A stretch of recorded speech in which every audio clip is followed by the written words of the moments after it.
grandparents hugging their children and grandchildren instead of pressing hands against a window to say goodbye. It means everything. Those things mean everything.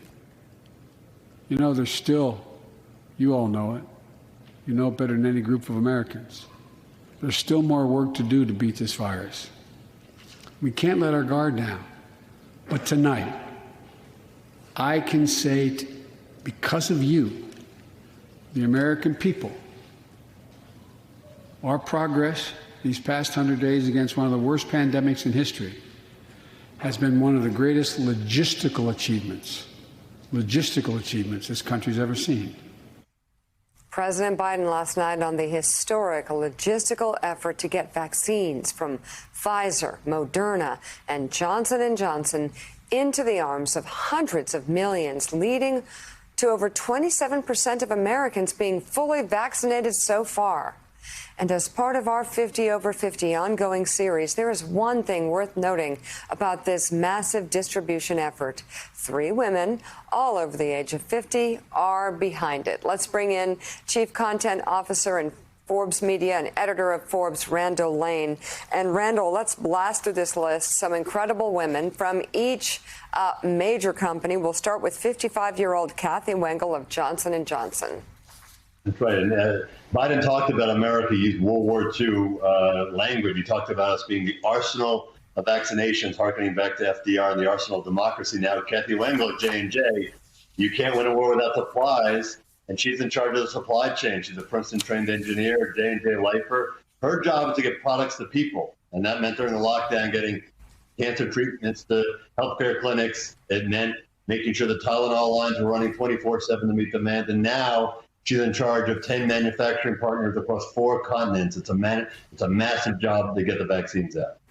I love it. And second on our list is Sally Sussman at 59. She's leading a lot of the different supply chain efforts and also working side by side with the CEO at Pfizer. That's right. Sally Sussman really has a real external-facing job. Somebody who's come, she has government experience. She worked in international. She started as Senator Eagleton's in Senator Eagleton's mailroom out of Missouri. She's worked in international trade. She's worked at American Express at Estee Lauder. But here she has a job to help roll out what was the first vaccine approved across the world. Somebody asked her how she stays so calm, and she's like, "Are you kidding me? The entire world, the pressure's on our shoulders. We feel it, but they're really delivering." Sally has this incredible calm, though, in the middle of catastrophe. Function in disaster, finish in style, my school motto. That's Sally. All right, 55-year-old Dr. Corinne Le Goff. Tell us about her. She's brand new in the job over at Moderna. She came over from Amgen. Here's somebody with a platinum background. She has a doctorate in pharmacology, MBA from the Sorbonne and INSEAD. She's been at Pfizer, Roche, et cetera, et cetera. But she's now, starting in January, got the biggest job of her life, which is she has to get these Moderna vaccines out.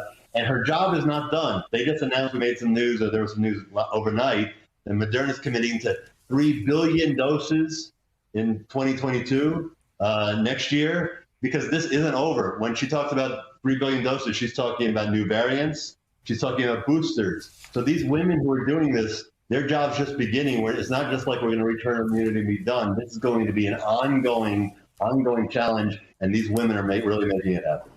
And Randall, for the Forbes 50 over 50 list, which we're looking forward to, give us some benchmarks as to when we're going to reveal the list. And I ask you to maybe to speak with the backdrop of last night watching 2 women sitting behind the President of the United States as he was making an address to a joint session of Congress. That was history made last night. The visuals were incredible, and it's not just 2 women, but it's 2 women who have reached the pinnacle of their careers after 50. I mean, Nancy Pelosi was almost 50 when she was first elected to Congress. People don't realize her entire political career basically is after 50. And Kamala Harris, of course, now rising up to be, the highest ranking woman in the history of federal government, vice president after 50. So to see that image of these women over 50, we're gonna roll this list out right after Memorial Day, and we've just seen incredible buy-in. It's going to be a real game changer.